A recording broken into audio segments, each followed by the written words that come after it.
वहां क्या हुआ, एक घटना घटी। सुपनखारा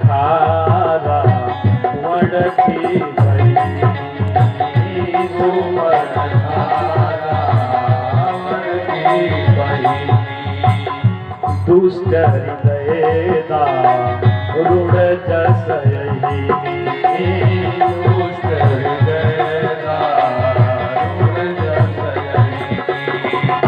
पंचवटी सो गई एक बारा, पंचवटी सो गई एक बारा, देखी विकल भई जुगल कुमारा, देखी विकल भई जुगल कुमारा। सूपनखा रावण की बहिनी, दुष्ट हृदय दारुण जस अहिनी, पंचवटी सो गई एक बारा, देखी विकल भई जुगल कुमारा। पंचवटी में विचरण करते हुए आई कौन? सूपनखा। तो वहां हमारे प्रभु के स्वरूप को देख करके हमारा प्रभु अकारण करुणा वाले कहा जाता है। मैं कभी विचार करता हूं कि सूपनखा ने शायद गलती कर दिया। हमारा राम तो सब कुछ देने वाला है हो, काश सूपनखा अगर प्रभु के सामने गिड़गिड़ाती, कहती प्रभु मुझे राक्षस कुल में किसने जन्म दिया, मेरे ये स्वभाव किसने बनाए ना, तू हजारों अधमों को अपने शरण में जगह दे सकता है, क्या मुझ अभागन को अपने शरण में स्थान नहीं दे सकता? तो शायद हमारे राम निरुत्तर हो जाते हैं। लेकिन भगवान को सूपनखा छल से प्राप्त करना चाहती है, बल से प्राप्त करना चाहती है, बुद्धि से प्राप्त करना चाहती है, छद्म से प्राप्त करना चाहती है। और माई बाप हम सभी भी सूपनखा की तरह ही हैं, जो होते तो कुछ और है, दिखाते कुछ और हैं। बोलिए सही कह रहे हैं कि गलत? हम सबको भगवान चाहिए। सच्चाई यह है कि भगवान नहीं चाहिए, भगवान से चाहिए। सूपनखा को भी भगवान से प्रेम नहीं है, भगवान से अपनी वासनाओं की पूर्ति चाहिए उसको। भगवान थोड़ी ना चाहिए, अपनी कामना मतलब इच्छा। इच्छा किसी को धन की भी हो सकती है, किसी को इज्जत की भी हो सकती है, किसी को शोहरत की भी हो सकती है, किसी को पुत्र की भी हो सकती है, किसी को पद की भी हो सकती है, किसी को प्रतिष्ठा की भी हो सकती है, किसी को ऐश्वर्य की भी हो सकती है ना। इसी को कामना बोलते हैं। तो अब कल्पना कीजिए, क्या हमारे अंदर भी भगवान से कुछ कामना है कि नहीं है? बोलिए, इसमें से ऐसे कौन लोग हैं जिनके अंदर भगवान से कुछ कामना नहीं है? कामनाएं सबकी हैं, सबको भगवान से चाहिए। और विचार करना है, हमको भगवान से नहीं, भगवान को चाहना है। अगर भगवान से चाहिए तो फिर सूपनखा और हमें क्या अंतर है भाई बाप? इसलिए बाबा ने लिखा, सूपनखा वड़की भई,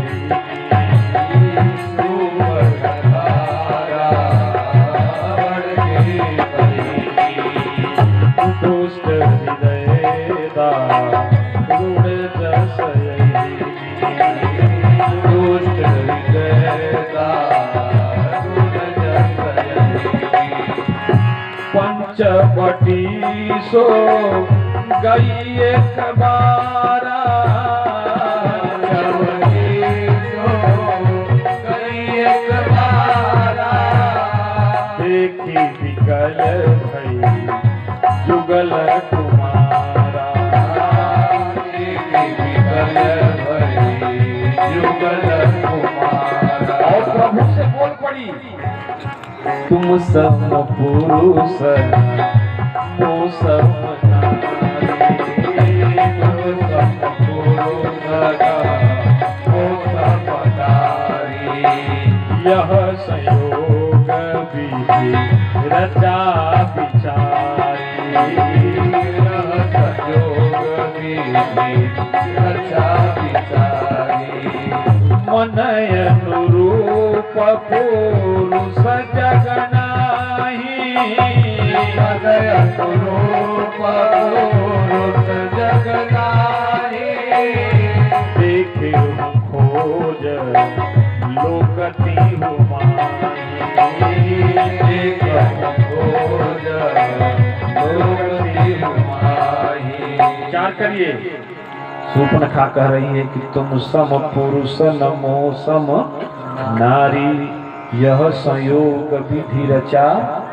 ब्रह्मा जी ने हमारी तुम्हारी जोड़ी इसीलिए ये संयोग बनाया था। भगवान सुनते रहे लेकिन देखा नहीं हमारे प्रभु ने। हमारे प्रभु ने सूर्पणखा के तरफ दृष्टि नहीं डाली हो।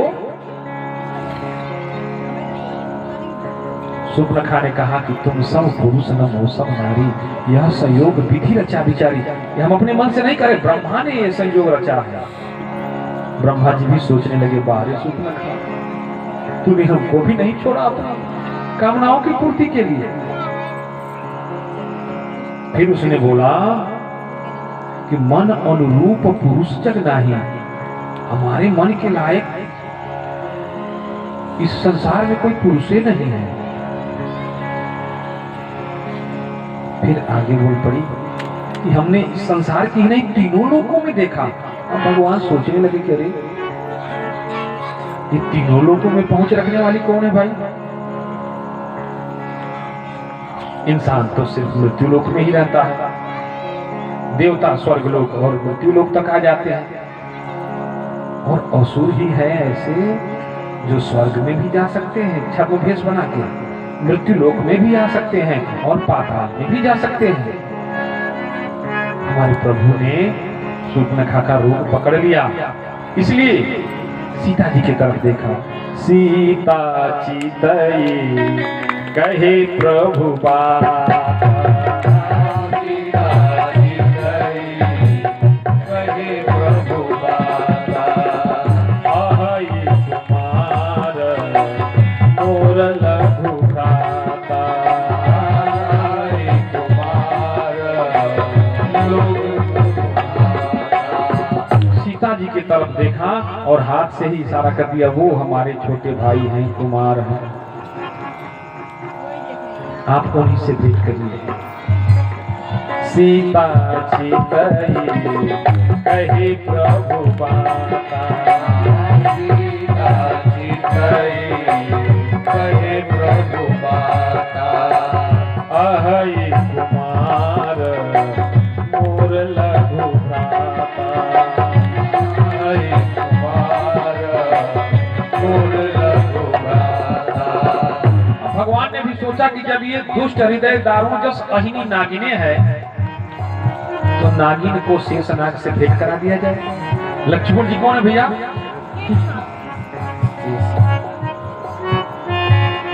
सीता चितई कहे प्रभु बाता, सीता चितई कहे प्रभु बाता, आहई कुमार मोर लघु भ्राता, आहई कुमार मोर लघु भ्राता।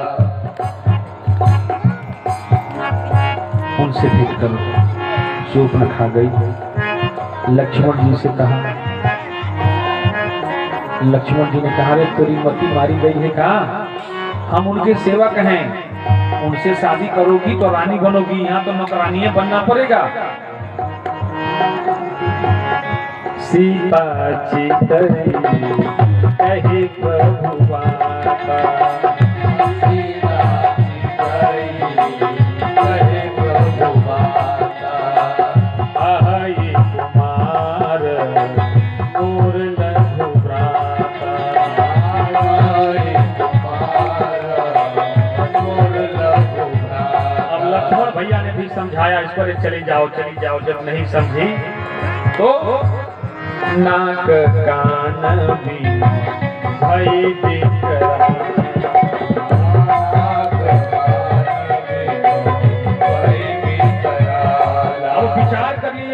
शूर्पणखा कौन है?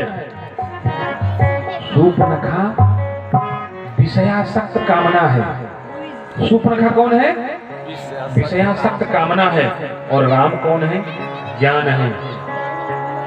लक्ष्मण कौन है? वैराग्य है। सीता कौन है? भक्ति है। सत्संग कहाँ हो रहा है? पंचवटी में राम जी सत्संग कर रहे हैं। लक्ष्मण जी प्रश्न पूछ रहे हैं और सीता जी प्रश्न सुन रही हैं, उत्तर सुन रही हैं। ठीक है, कोई बात नहीं, तीन लोगों में ही सत्संग चल रही है। और सत्संग के बाद ही शूर्पणखा आती है। आप पूछे कि सत्संग का फल शूर्पणखा थोड़े ना होना चाहिए? काहे नहीं होगा भैया? परीक्षा तो पढ़ाई के बाद ना होती है। परीक्षा तो पढ़ाई के बाद होती है। शूर्पणखा परीक्षा लेने आई कि देखे तो सत्संगी पक्के हैं कि कच्चे हैं। लेकिन धन्य है हमारे प्रभु, धन्य है सत्संगी, क्योंकि इस वासना ने अच्छे अच्छों के नाक कान काट दिए हैं। लेकिन इन सत्संगियों के हाथों शूर्पणखा को अपना नाक कान कटा के जाना पड़ा। बोलिए मर्यादा पुरुषोत्तम भगवान राम की जय। अब वो भागी भागी गई खरदूषण के पास, जाके अपना प्रलाप किया, बात को बढ़ा चढ़ा के कहा। खरदूषण विशाल सेना लेकर के आए भगवान को मारने के लिए। लक्ष्मण जी ने भगवान से कहा, प्रभु असुरों की आवाज सुनाई दे रही है। हमारे रघुनाथ जी ने कहा, सीता को लेकर के गुफा में चले जाओ, सीता डर जाएगी, मैं अकेले ही काफी हूँ। तो हमारे लखन भैया सीता जी को लेकर के गुफा के अंदर जा रहे हैं। उसी गुफा में वाल्मीकि रामायण का एक प्रकरण है। एक तोता बैठा होता है, वो खबरदार करता है लक्ष्मण को, खबरदार, रूपम दृष्ट्वा फलम दृष्ट्वा कीन नो चलती मना। रूप को देख करके, कंचन को देख करके और निर्जन प्रदेश में कोई एकांत रूपवती को देख करके किसका मन चलायमान नहीं हो जाता है? तो इस रूपवती को लेकर के तू कहां जा रहा है? लक्ष्मण भैया ने उत्तर दिया कि भैया, पिता यस्य सुतिर्दक्षा माता भक्ति परायणा। जिसके पिता धर्म का आचरण करने वाले हों और जिसकी मां पातिव्रत धर्म का पालन करने वाली हो, उसका जो जाया होगा उसका मन चलायमान नहीं होगा। और इधर खर और दूषण भगवान से राग करने के लिए आते हैं, लेकिन भगवान को देख करके बलिहारी जाते हैं। कहते तुमको देख करके हमारे इस मन में तुम्हारे प्रति अनुराग क्यों पैदा हो रहा है? तुम उस नारी को सौंप दो जिसके कारण शूर्पणखा का नाक कान कटा है, हम तुमको मारेंगे नहीं। भगवान ने कहा, वीर जो है मैदान में आके विनती और प्रार्थना नहीं करते तो मार यार, काहे परेशान है, मारो ना।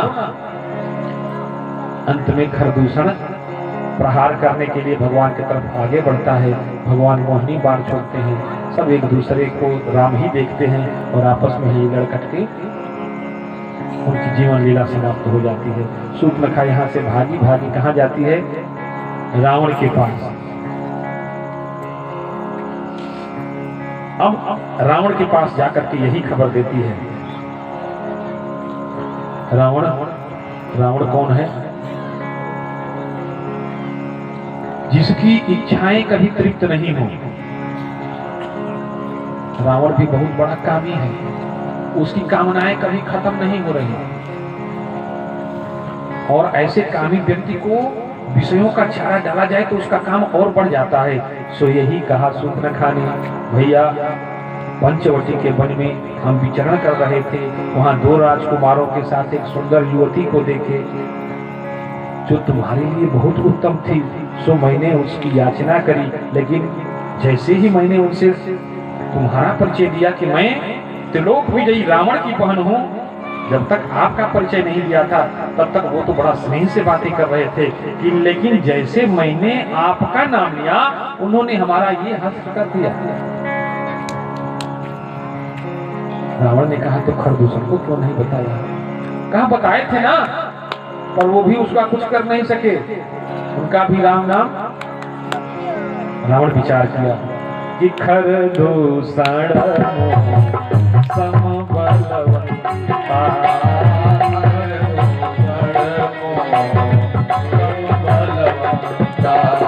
तिनहि कुमार से बिनु भगवंता, तिनहि कुमार से बिनु भगवंता। रावण ने विचार किया बस बस बस, अब मेरे को समझ में आ गया।